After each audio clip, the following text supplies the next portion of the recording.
संपूर्ण टीम्सपैकी जितकी माणसं नाही आहेत त्या सगळ्यांसाठी एकदा जोरदार टाळ्या आपण वाजवूया. मी नकुल तुझ्यापासून सुरुवात करते, कारण मगाशी त्या दोघींसोबत थोड्याशा गप्पा झाल्यात. पण मी जसं म्हणत होते की मुलाचं जे सँडविच होतं मध्ये सासू आणि सुनेमध्ये, तर या चित्रपटात नक्की तुला ते करताना किती मजा आली आणि झालंय का सँडविच? खूप मजा आली. सँडविच झालंय की नाही हे चित्रपट बघितल्यावरच कळेल. पण जसं मगाशी म्हटलं गेलं तसं आधी जेव्हा कळलं की निर्मिती मॅम बरोबर स्क्रीन शेअर करायची तेव्हा खूप दडपण आलं होतं, कारण त्या खूप मोठ्या अभिनेत्री आहेत आणि बरेच सीन्स आहेत आमचे एकत्र. पण त्यांनी पण कम्फर्टेबल केलं आणि सर इज अ मॅजिशियन. आणि मला सांगायला आवडेल की माझी पहिली फिल्म पण सरांमुळे मी पहिल्या फिल्ममध्ये काम केलं, पहिल्या सिरियलमुळे. आणि आता पुन्हा एक 9-10 वर्षांनी मी पुन्हा एकदा फिल्म करतोय आणि ती परत सरांमुळे. Sir thank you everyone, thank you. क्या बात आहे. म्हणजे आपण मगासपासून सासू आणि सून या नात्याबद्दल प्रामुख्याने बोलतोय, पण हा कुटुंबाचा चित्रपट आहे, कारण कुटुंबाचंही तितकंच महत्त्वाचं योगदान चित्रपटात आहे.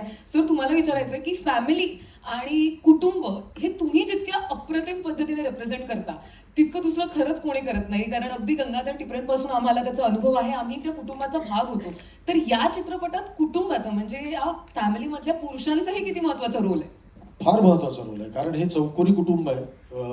सासू, सून, सासूचा नवरा, सासरा आणि जो सँडविच झालेला आहे सुनेचा नवरा.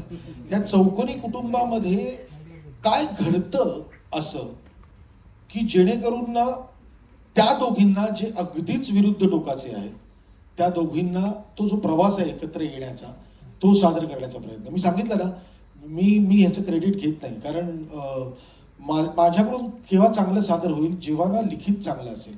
तर या लेखकांनी इतकं अप्रतिम लिहून माझ्याकडे दिलं होतं आणि असल्या हिच्याबरोबर काम करणं कठीण आहे, म्हणजे फार कठीण आहे. एकतर मी एकांकिका स्पर्धेत असल्यापासून माझा तिचा परिचय आहे, म्हणजे तिने माझे सगळे एकांकिका, राज्यनाट्य स्पर्धे नाटकं, व्यावसायिक नाटकं याचे रिहर्सल्स बघितले आहेत. पण तेव्हापासूनचे 92-93 पासून आम्ही संपर्कात आहोत. मी इतके सिनेमे केले, मी इतक्या सिरियल्स केल्या, मी इतकी नाटकं केली वेगवेगळी. एकदाही माझी हिंमत झाली नाही हिच्यासमोर जायची की हे स्क्रिप्ट आहे, जरा करशील का काम. कारण मला माहिती आहे की ती किती चुजी आहे, की तिला असं वाटतं की नाही हे नको आहे, हे असंच पाहिजे, हे तसंच पाहिजे. आणि मी ना तिचं राज्यनाट्य स्पर्धेतलं अब्मी नावाचं नाटक होतं, ते बघितल्यानंतर मी इतका प्रभावित झालो होतो की काय कमाल अभिनेत्री आहे. म्हणजे हे किती वर्षापूर्वीचं अब्मी नाटक आहे, 1988 बघा. तर त्यावेळेस तिने ते मेडल मिळवलं होतं, तर मला असं वाटलं कोण आहे, तेव्हा माझं असं झालं होतं. मला असं वाटत होतं तेवढं ताकदीचं स्क्रिप्ट माझ्याकडे जोपर्यंत येत नाही तोपर्यंत मी निर्मिताईकडे जाणार नाही. आणि मी ते घेऊन आलो आणि ते पण या लेखकांनी छान लिहिलं म्हणून. आणि दुसरी गोष्ट, शी इज अ सरप्राईज पॅकेज. म्हणजे मला प्रार्थनाबद्दल आजपर्यंत तिचं जे काही काम तिने केलेलं आहे त्यापेक्षा प्रार्थना किती वेगळं आणि अप्रतिम काम करू शकते याची मला जाणीव झाली. आणि थँक्यू तुम्हा दोघींना की तुमच्यामुळे हा सिनेमा वेळेत पूर्ण झाला. मला ऍक्च्युली सर इथे आवर्जून हे म्हणावंसं वाटतं की सोशल मीडियावरती सुद्धा तुम्ही या चित्रपटाशी संबंधित जे काही फोटो शेअर केले होते त्यात एका फोटोला मला त्या दोघींचा फोटो होता आणि तिथे तुम्ही कॅप्शन लिहिलं होतं की actors are a directors reflection. So मी विचारणार होते की किती तंतोतंत तुम्हाला ह्याची अनुभूती मिळाली या दोघींसोबत काम करताना. त्यांना विचारलं पाहिजे तू, येस, कारण ते जास्त मांडतील. कारण आता कसं माहिती, मला इतक्या बायकांबरोबर 6 बायकांबरोबर काम केल्यानंतर या 2 बायकांबरोबर काम करण्याची इतकी सवय लागलेली आहे. त्यांना किती सवय होती माझी तेच सांगू शकते. सगळ्यात आधी तर मला नकुल म्हणाला, मगाशी प्रार्थना म्हणाली, आता केदार म्हणाला, तर मला तर मी वाघोबा वाटायला लागले आता. एवढं दडपण माझं घेता तुम्ही लोक म्हणजे. पण खरं सांगायचं तर ना, प्रत्येक कलाकार एखाद्या चांगल्या स्क्रिप्टच्या शोधात असतो. कधी कधी नाईलाजाने काही सिनेमे करावे लागतात, म्हणजे वेगवेगळ्या कारणांसाठी, तो भाग वेगळा. पण जेव्हा शक्य आहे किंवा जेव्हा माझ्या घरातलं सगळं भागतंय एवढंसं काम करून, तेव्हा मात्र मी पूर्णपणे चूझी राहते आणि उत्कृष्ट स्क्रिप्ट असेल तरच करते. आणि ही गोष्ट केदारला पण माहिती होती. अप्रतिम स्क्रिप्ट लिहिलेलं आहे ओमी आणि वैशालीने. आणि ते जेव्हा पहिल्यांदा ऐकलं, म्हणजे मी नाही म्हणायचं काही कारणच नव्हतं की त्याला बाबा मी असं सांगते की हा सीन जरा असा कर, तो सीन जरा तसा कर. नाही, खूप छान लिहिलं गेलेलं स्क्रिप्ट. आणि मी स्वतःला नेहमीच, हे हसतात मला खरं तर, पण मी स्वतःला डायरेक्टरची नटी म्हणवते. तो कारण ॲक्टरनं हा स्वतःच्या भूमिकेपुरता विचार करतो नेहमी. डायरेक्टर असतो तो पूर्ण प्रोजेक्टचा विचार करत असतो. आणि त्याने जे विजन बघितलेलं असतं त्याच्यात मला स्वतःला बसवायचं असतं. त्यामुळे मी नेहमी स्वतःला डायरेक्टरची नटी म्हणवते. त्यांनी किती म्हणू देत की मी खूप छान काम केलं, पण ते मुळात स्क्रिप्ट चांगलं आहे आणि जे तुम्हाला खूप आवडेल. काहीतरी वेगळं करायचा प्रयत्न आहे. म्हणजे तुम्हाला मी आहे म्हटल्यानंतर कॉमेडी हवीच असेल तर ती आहेच, पण त्याच्याही पुढे जाऊन काहीतरी भरभरून देण्याचा प्रयत्न आम्ही केला आहे. बघा तो तुम्हाला आवडतोय का. क्या बात आहे, सो वेल सेड. थोडा नॉस्टॅल्जिया आला मला सर. तो दिवस आठवला जेव्हा स्क्रिप्टबद्दल जसं सगळ्यांनी सांगितलं की मला जेव्हा सरांनी स्क्रिप्ट पाठवली होती, मला अजूनही आठवते. म्हणजे स्क्रिप्ट नव्हती ती, नुसतं वन लायनर होतं. तर ते मी त्याचं टायटल जेव्हा मी वाचलं तेव्हाच असं वाटलं की मी असणार आहे या फिल्मचा भाग का माहिती नाही, असं थोडंसं धाकधूक होती. सरांनी जेव्हा भेटायला बोलवलं, मला अजूनही आठवतं माझं ना गुडघ्याचं ऑपरेशन झालं होतं, त्यामुळे मला नीट चालता येत नव्हतं.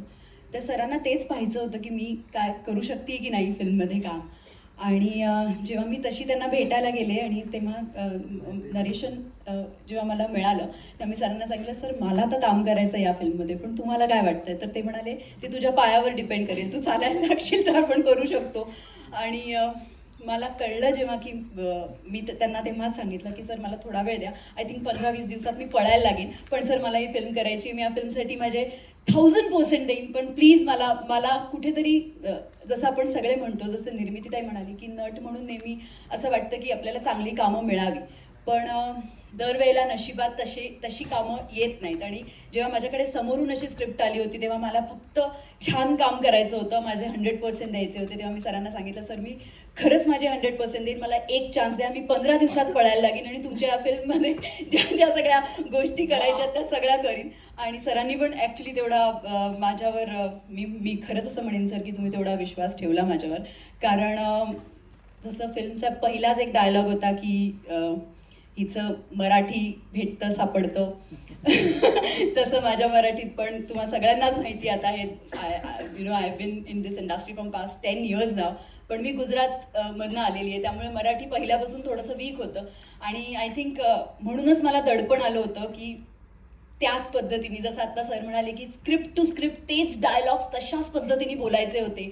आणि त्याच्यासाठी मी खरं सांगते, मी मॅथ स्टुडंट असल्यामुळे ना मला पाठ होत नाही पटकन गोष्टी, तर मी आहे ना अख्खेच्या अख्खे डायलॉग सगळे, अख्खी स्क्रिप्टमधले माझे जेवढे डायलॉग्स आहेत ते मी कमीत कमी 15 ते 20 वेळा लिहून टाकले, सगळे डायलॉग्स. आणि असे म्हणजे अख्खी एक नोटबुक भरली होती फक्त डायलॉग्स लिहून, असे मी ते पाठ केले. कारण मला माहिती होतं माझ्या समोर निर्मितीताई असणार आहे, अशा वेळेला जर मला कुठूनही चुकायचं नाही आहे. आणि निर्मितीताईबद्दल मी फक्त एवढं सांगेन की या फिल्ममधलाच एक डायलॉग आहे की एका यशस्वी स्त्रीच्या मागे एक यशस्वी स्त्री का नसू शकते.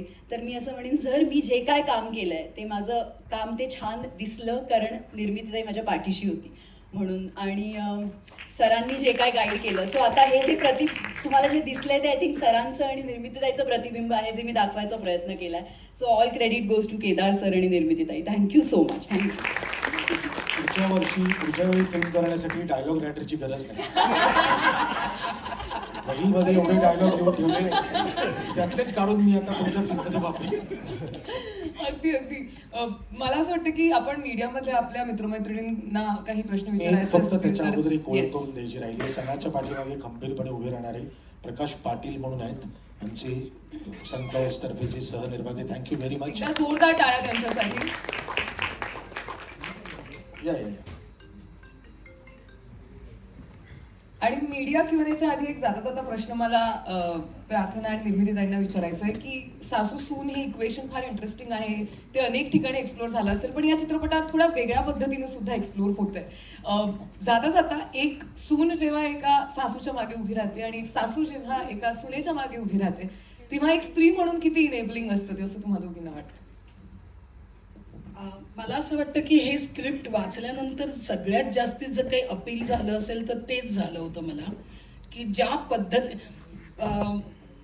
अप्रतिम सीन्स ॲक्टरला करता येतील असे तर सीन्स होतेच, पण त्याच्यामागे जो थॉट आहे ना तो खूप महत्त्वाचा आहे आणि तो घराघरात प्रत्येकाला लागू होणार आहे. म्हणजे मी सासू सुनेचं म्हणत नाही आहे, मुलगा सासरा सगळं कुटुंब अख्ख्या कुटुंबाला लागू होणारा हा अख्खा सिनेमा आहे. त्यामुळे असं फक्त सासू सुनेचा सिनेमा आहे असं नाही आहे. तो तसाच बघायला पाहिजे. वा वा. प्रार्थना any thoughts? मी खऱ्या आयुष्यात पण 8 वर्ष झाली मला लग्न झालं, माझ्या सासूबाई पण इथे आल्या आहेत. सो मी एक सांगते आणि मला असं वाटतं की इथे असलेल्या सगळ्या स्त्रियांना हे पटेल की आई आई असते आणि आई सासू कधीच आई होऊ शकत नाही हे आपल्या सगळ्यांनाच माहिती आणि आपल्याला माहिती आहे आई ही किती जवळ आहे, पण सासू ही खूप चांगली मैत्रीण जरूर होऊ शकते. हे मला ह्या फिल्म थ्रू कळलं आणि माझ्या खऱ्या आयुष्यातल्या सासूबाई पण ॲक्च्युली माझ्या मैत्रिणीसारख्या आहे आणि ह्या फिल्मच्या एंडमध्ये तुम्हाला पण हे फील नक्की होईल. एवढंच सांगेन. थँक्यू. क्या बात आहे. एकदा जोरदार टाळ्या सगळ्यांसाठी. आमचा फक्त एक फोटो घेऊन त्यांना मी बसायची विनंती.